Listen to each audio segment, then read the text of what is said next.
Hello বন্ধুরা, আমি প্রিয়া। আমার চ্যানেল প্রিয়া রান্নাবান্নায় তোমাদের সবাইকে স্বাগত জানাই। আজকে আমার রেসিপি পোস্ত চিংড়ি। চিংড়ি দিয়ে তো অনেক রকমের রেসিপি আমরা খেয়ে থাকি, এইভাবে একবার অবশ্যই ট্রাই করো, আশা করি খুব ভালো লাগবে। প্রথমে একটা মশলা বানিয়ে নিচ্ছি। একটা বাটির মধ্যে দিয়ে দিচ্ছি 2 চামচ পরিমাণে পোস্ত আর দিচ্ছি 1 চামচ পরিমাণে কাজু বাদাম। এবার এটাকে পেস্ট করে নেব। এদিকে আমি 200 গ্রাম চিংড়ি মাছ কেটে পরিষ্কার করে ধুয়ে নিয়েছি। চিংড়ি মাছের মধ্যে এবার দিয়ে দিচ্ছি পরিমাণ মতো লবণ, সামান্য হলুদ গুঁড়ো, সামান্য কাশ্মীরি লঙ্কার গুঁড়ো দিয়ে চিংড়ি মাছটা খুব ভালোভাবে মাখিয়ে নেব। গ্যাসে কড়াই বসিয়ে দিয়ে দিচ্ছি বেশ কিছুটা পরিমাণে সর্ষের তেল। হাই হিটে তেল খুব ভালোভাবে গরম করে নেব। তেল গরম হয়ে গেলে একে একে চিংড়ি মাছগুলো দিয়ে ভেজে নেব। এই রান্নাটা হতে সময় লাগে খুবই কম, আর খুব একটা বেশি মশলারও প্রয়োজন হয় না। অল্প কিছু মশলায় রান্নাটা তৈরি হয়ে যায় আর স্বাদ কিন্তু ভীষণ ভালো হয়। চিংড়ি মাছগুলো এবার উল্টে পাল্টে হালকা ভেজে নেব। চিংড়ি মাছ সবসময় হালকা করেই ভাজতে হয়। চিংড়ি মাছগুলো ভেজে নিয়েছি, এবার তুলে নিচ্ছি। ওই তেলের মধ্যে ফোড়নে দিয়ে দেব 1/2 চা চামচ পরিমাণে কালো জিরে। ফোড়নটা হালকা ভেজে নেব। 10 থেকে 15 সেকেন্ড সময় ধরে ভেজে নেব। ফোড়ন থেকে যখন একটা সুন্দর গন্ধ বেরোতে শুরু করবে তখন দিয়ে দেব পেঁয়াজ কুচি। এখানে 2টো মিডিয়াম সাইজের পেঁয়াজ আমি ব্যবহার করেছি।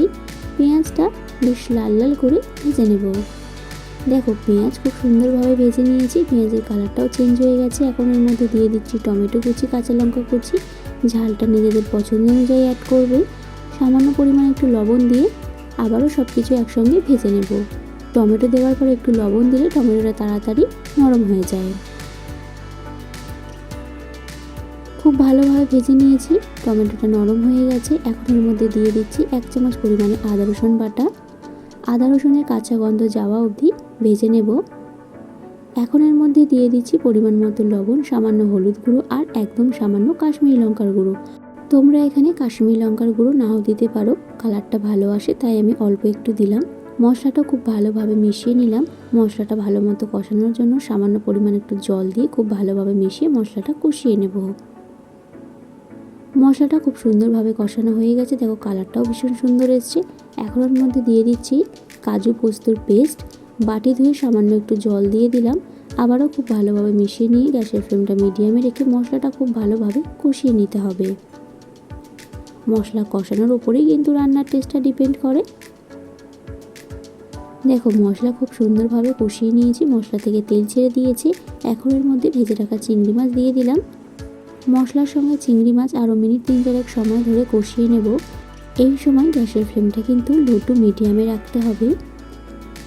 মিনিট 3-4 সময় ধরে খুব ভালোভাবে কষানোর পরে এখন এর মধ্যে দিয়ে দিচ্ছি পরিমাণ মতো জল। যে যেমন গ্রেভি খেতে পছন্দ করো সেই পরিমাণ কিন্তু এখানে জল অ্যাড করবে।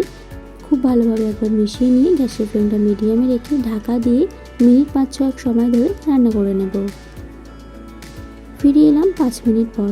দেখো, রান্না কিন্তু আমার একদম হয়ে এসছে আর কালারটা দেখো কতটা সুন্দর এসছে। এখন এর মধ্যে দিয়ে দিচ্ছি সামান্য পরিমাণ একটু চিনি। এখানে আর কোনো রকম কোনো মশলা আমি ব্যবহার করব না। খুব ভালোভাবে আরও একবার মিশিয়ে নিয়ে গ্যাসের ফ্লেমটা বন্ধ করে ঢাকা দিয়ে 2 থেকে 3 মিনিট স্ট্যান্ডিং টাইমে রাখলেই তৈরি হয়ে যাবে আমার পোস্ত চিংড়ি। রেসিপিটি যদি ভালো লাগে তাহলে লাইক, কমেন্ট, শেয়ার করে দিও। আর এরকমই নতুন নতুন রেসিপি পেতে আমার চ্যানেলটা সাবস্ক্রাইব করার অনুরোধ রইল। সবার আগে আমার ভিডিও নোটিফিকেশান পেতে পাশে থাকা বেল আইকনটা প্রেস করে দিও।